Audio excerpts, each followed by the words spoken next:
라이드 딜라이트 말씀 묵상의 시간입니다. 거룩하신 아버지 하나님, 오늘도 주님의 은혜와 사랑을 의지하고 이 하루를 시작합니다.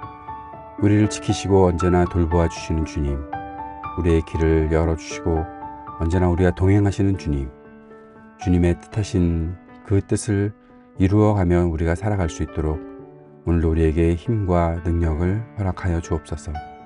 주님께서 허락하시는 하늘의 지혜를 가지고 우리의 모든 삶에 옳은 선택을 해나가고 그 속에서 주님께서 뜻하신 일을 이루어가는 기쁨을 누리게 하여 주옵소서.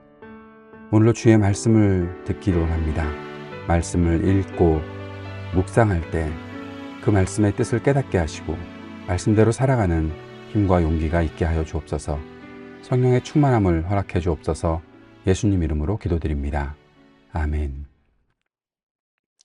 오늘은 누가복음 9장 18절에서 27절까지 말씀을 함께 읽고 묵상하겠습니다. 누가복음 9장 18절에서 27절까지 말씀 새 한글 성경으로 읽겠습니다. 예수님이 혼자 기도하고 계실 때 일어난 일이다. 제자들은 예수님과 함께 있었다. 예수님이 제자들에게 물어보셨다. 무리들이 나를 누구라고 하나요?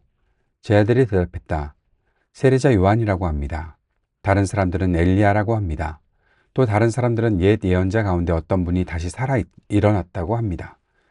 예수님이 그들에게 물어보셨다. 그러면 그대들은 나를 누구라고 하나요? 베드로가 대답했다. 하나님의 그리스도이십니다. 그런데 예수님은 그들에게 단단히 주의를 주어 이것을 아무에게도 말하지 말라고 하셨다. 예수님이 말씀하셨다. 인자가 반드시 고난을 많이 겪어야 합니다. 원로들과 대제사장들과 율법학자들한테서 쓸모없다고 버림받아야 합니다. 죽임당해야 합니다. 그러나 3일째 날에는 일으킴받아 살아나야 합니다. 그러고는 예수님이 모두에게 말씀하셨다. 누구든지 나를 뒤따르려면 자신을 내려놓고 날마다 자기 십자가를 메고 나를 따라오기 바랍니다. 누구든지 자기 목숨을 구하려고 하면 잃어버릴 것입니다. 그러나 누구든지 나 때문에 자기 목숨을 잃는 사람, 이 사람은 목숨을 구할 것입니다. 사람이 온 세상을 얻는다 해도 자신이 죽거나 심하게 다친다면 무슨 쓸모가 있습니까? 나와 내 말을 창피하게 여기는 사람이 있다고 합시다. 그러면 그가 누구든 그 사람을 인자가 창피하게 여길 것입니다. 자신과 아버지와 거룩한 천사들의 영광 가운데 올 때예요. 참으로 그들에게 말합니다. 이곳에 서 있는 사람들 가운데 몇 명은 절대로 죽음을 맛보지 않을 것입니다. 하나님 나라를 마침내 볼 때까지는요. 누가복음 9장의 오늘 이 말씀은 굉장히 중요한 말씀이 기록되어 있죠. 바로 제자들이 예수님에 대해서 어떻게 생각하고 있는지, 그 안에서 베드로가 주님은 그리스도이십니다 라고 말했던 그 믿음의 고백을 여기 기록하고 있습니다. 물론 이것이 진짜 믿음의 고백인지는 우리가 좀 더 봐야 되겠지만 어쨌든 굉장히 중요한 고백을 베드로가 했던 것이고, 거기에 대해서 예수님께서 인자가 어떻게 그리스도가 어떤 의미를 가진 존재인지를 말씀하시면서 그리스도를 따름에 대해서까지 말씀하셨던 것입니다. 자, 오늘 18절부터 말씀을 보면 저는 굉장히 흥미롭게 봤던 것이 18절에서 예수님이 혼자 기도하고 계실 때 일어난 일이다. 제자들은 예수님과 함께 있었다. 이 부분이 저는 좀 재미있더라고요. 왜냐하면 혼자 기도하고 계시는데 제자들이 함께 있었다. 그리고 예수님이 제자들에게 물어보셨다. 물론 시차가 조금씩 있었던 일이라고 생각을 할 수 있지만 이것이 제자들과 함께 있는데 예수님이 혼자 기도하고 계셨다? 제자들은 뭘 하고 있었을까? 그리고 예수님이 멀리 계신 것 같진 않은데 예수님은 어떻게 기도를 하셨고 제자들은 그 안에서 무슨 생각을 하고 있었을까 하는 생각을 해보게 되었습니다. 결국 제가 생각하게 된 것은 제자들과 예수님과는 굉장히 큰 차이가 있다. 그 생각의 차원이 다르다라는 결론을 내렸습니다. 그리고 그렇게 생각해 보니까 이 말씀이 여기 누가가 이렇게 기록해 놓고 앞으로 진행을 하는 데 있어서 굉장히 중요한 키가 되는 말씀이다라는 생각을 했습니다. 차원이 다르다. 예수님과 제자들이 생각하는 것이 다르다. 이것이 무엇을 말하는 것일까? 예수님이 제자들에게 물어보십니다. 제자들은 이미 예수님께서 보내셔서 사람들에게 나가서 하나님 나라 복음을 증거하고 사람들에게 고쳐주거나 또 귀신을 내쫓거나 하는 그런 일들을 하고서 왔었죠. 그러면서 그들이 사람들로부터 들었던 예수님에 대한 이야기, 무리들이 나를 누구라고 합니까? 제자들이 거기에 대해서 이렇게 대답을 하는데, 세례자 요한, 엘리야, 옛 예언자 가운데 어떤 분이 다시 살아 일어났다. 뭐 그런 생각을 전했는데, 이 말은 헤롯에게 전했던 예수님에 대한 이야기와 똑같지 않습니까? 바로 세상에서 있었던 예수님에 대한 뉴스를 그대로 가지고 와서 전달하고 있다라고 보면 될 것 같습니다. 중요한 것은 그 사람들의 생각이 아니라 예수님에 대한 제자들의 생각이죠. 그대들은 나를 누구라고 생각합니까? 그때 베드로가 대답하는 것이 하나님의 그리스도이십니다. 그리스도, 하나님께서 보내신 그리스도. 그런데 여기에 대해서 예수님은 아무한테도 말하지 말라라고 얘기하십니다. 왜 그럴까요? 그리스도에 대해서 지금 밝혀져서 사람들에게 예수님이 그리스도시다라는 생각을 그렇게 하게 하면 뭔가 예수님이 구원 사역을 하시는 것에 있어서 방해가 될 수도 있지 않을까라는 생각도 하는데, 저는 한 가지 더 생각한 것은 뭔가 하면 지금 베드로가 대답하게 된 이 그리스도라는 것이 물론 마태복음과 마가복음에 나와 있는 대로 그가 스스로 대답한 것이 아니라 하나님께서 알게 하신 것이지만, 그것은 그리스도라는 것에 대해서 알게 하신 것이지 그리스도가 어떤 분이신가, 어떠한 일을 하시는가에 대해서 아직 제자들의 이해가 덜 된 것이라는 거죠. 그러니까 지금 이 사실을 그렇게 그냥 드러내 놓기는 아직은 아니다. 때가 아니다. 어쨌든 때가 아니다라는 생각을 예수님께서 하신 것이고, 제자들에게 아무에게도 말하지 말라라고 말씀하셨던 것 같습니다. 여기에 대해서 이해가 잘못되어 있어서 예수님께서 그 다음 22절에 나와 있는 말씀을 하고 나니까 마태복음과 마가복음에서는 베드로가 예수님을 막 꾸짖잖아요. 어떻게 그리스도가 그렇게 하는 그리스도가 어딨냐고 그렇게 얘기했던 거죠. 그런데 예수님께서 말씀하신 그리스도에 대한 정의는 이렇습니다. 22절에 인자. 예수님께서 인자라는 말씀을 하실 때는 항상 다니엘서 7장 13절에 있는 인자와 동등한 것을 가지고서 예수님은 자신을 인자, 그 사람의 아들이라는 말을 자신을 가리킬 때 쓰셨던 것인데, 그 인자는 어떤 인자인가 하면 다니엘서 7장 13절에 보면 바로 이 땅을 구원하시는 영광 가운데 메시아로 오시는 그 분을 가리켜서 말하고 있는 것이고, 예수님은 자신을 그 인자라고 지칭하시는 거죠. 그런데 그 인자가, 그 메시아가 사람들은 생각할 때, 이 메시아는 우리를 구원하시고 영광 가운데 승리자로 오시는 그러한 그리스도이시다라는 생각을 할 텐데, 예수님이 지금 말씀하시는 인자는, 그 메시아는 반드시 고난을 많이 겪어야 한다, 버림받아야 한다, 죽임당해야 한다라는 것입니다. 그리고 3일째 날에 부활하는 것이다. 예수님은 인자에 대한 정의를 단순한 승리자로, 이 땅을 구원하는 아주 큰 능력을 나타내는 사람으로 말씀하고 있는 것이 아니라, 그 인자는 고난을 겪고 버림받고 죽임당하고 부활한다. 이 사실을 말씀하시는 것입니다. 바로 하나님의 구원 방법이, 하나님의 그리스도, 하나님께서 보내신 그리스도는 바로 이러한 일을 겪어가는 존재이다라는 사실을 제자들에게 말씀하신 것이죠. 여기에 대해서 마태복음과 마가복음에서는 베드로가 굉장히 반발하고 예수님을 막 꾸짖습니다. 어디 그런 그리스도가 있느냐? 그때 예수님께서 사탄아 내 뒤로 물러가라, 그렇게 말씀하셨던 것이죠.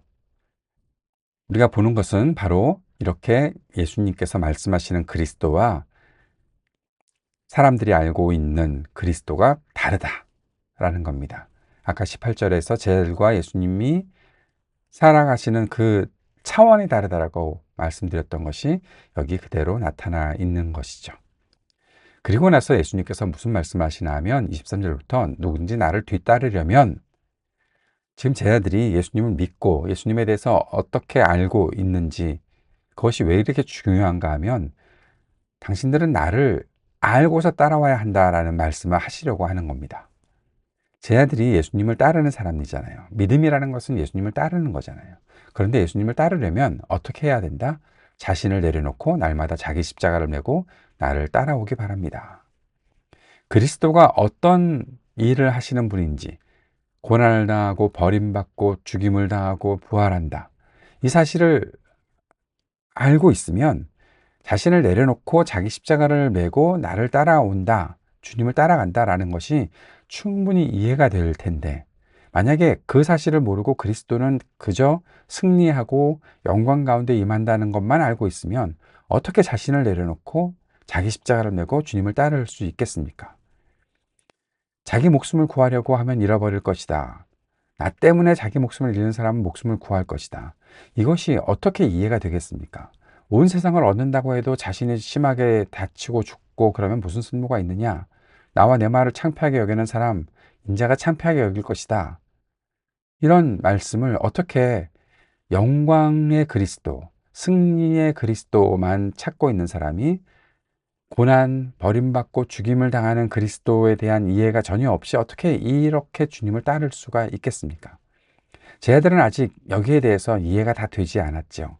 그래서 자꾸 자기들이 더 높다고 싸우는 거죠. 자기들이 더 높은 자리에 있을 것이다, 뭐 그런 식으로 생각하고 있는 거죠. 아직 예수님과 생각의 차원이 다른 것을 보여주고 있는 장면입니다. 우리가 예수 그리스도를 따르는 것에 있어서 어떤 따름을 갖고 있는지 우리가 좀 더 생각해 봐야 하지 않을까요? 그리스도께서는 우리에게 승리를 주시는 분이시다 라는 생각 맞습니다. 그런데 그 과정이 있다는 거죠. 그 과정은 어떤 것인가? 나를 내려놓고 나의 십자가를 메고 주님을 따라가는 것, 이것이 있어야 주님을 온전히 따를 수 있고 끝까지 따를 수 있다라는 사실을 기억해야 하는 겁니다. 그리고 그렇게 주님을 따라가려면 주님이 어떤 분이신지, 그리스도는, 인자는 고난을 당하고 버림받고 죽임을 당하고 부활한다. 이 부활의 영광까지 가려면 이 앞에 있는 내용들을 생각하지 않을 수가 없다는 거죠. 그것을 어떻게 지우고 부활을 합니까? 부활은 죽는 것이 전제되어 있는 거 아니겠습니까? 예수님께서 우리를 구원하시는 것은 죽음에서 생명으로 옮기는 것이고 바로 죽임을 당하지만 부활하는 그러한 길을 걸어가는 것인데, 어떻게 우리가 그 주님의 십자가를 치우고 부활의 영광만을 경험할 수가 있겠습니까? 전 여기에서 한 가지 여러분에게 도전하고 싶습니다. 저 자신에게도 마찬가지고요. 어제부터 사순절이 시작이 돼서 이제 고난주간을 4월 달에 맞이하게 되고 부활주일까지 갈 텐데, 예수 그리스도의 십자가 고난이 우리에게 감상적인 일만이 되는 것 아닌가? 십자가를 생각해야 합니다. 예수님의 고난을 생각해야 됩니다. 그러면 감상적이 되어서 눈물을 흘리고 뭐 마음에 감동이 있고 그 정도만. 여러분, 그러나 그리스도를 따르는 것은 우리의 현실 속에서 주님을 따라가야 하는 것이죠.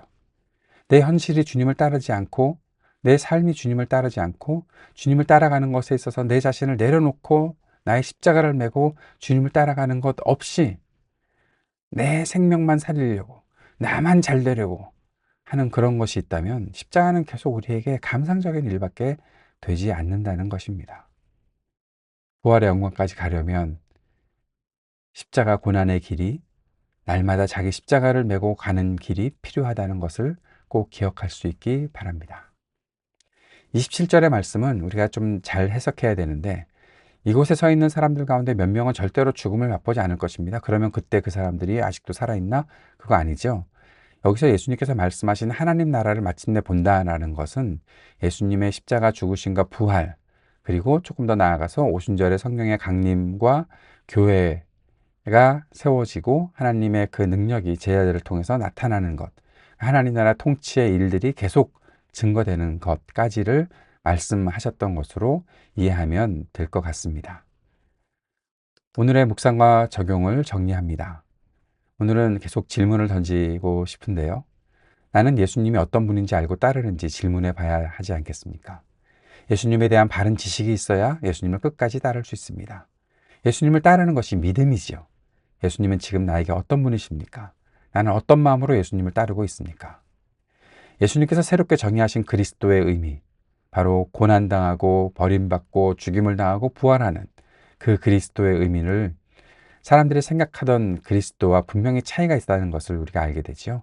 나는 그리스도에 대한 바른 이해를 가지고 있는지, 주님을 따른다고 하면서 그리스도의 십자가를 이해하고 있는지 다시 한번 질문을 우리 자신에게 던져 볼 수 있기 바랍니다. 예수님께서 그리스도를 따르는 사람들이라면 어떠해야 한다고 하셨는지 기억하고 살아갑시다. 매일요. 자신을 버리고 날마다 자기 십자가를 지고 주님을 따른다는 것이 나의 삶에 어떤 의미인지 생각하고 오늘도 주님을 따르는 길 또 한 걸음 내딛는 저와 여러분 될 수 있기를 바랍니다. 주님께서 가르쳐 주신 기도 함께 드리겠습니다. 하늘에 계신 우리 아버지, 아버지의 이름을 거룩하게 하시며 아버지의 나라가 오게 하시며 아버지의 뜻이 하늘에서와 같이 땅에서도 이루어지게 하소서. 오늘 우리에게 일용할 양식을 주시고 우리가 우리에게 잘못한 사람을 용서하여 준 것 같이 우리 죄를 용서하여 주시고 우리를 시험에 빠지지 않게 하시고 악에서 구하소서. 나라와 권능과 영광이 영원히 아버지의 것입니다.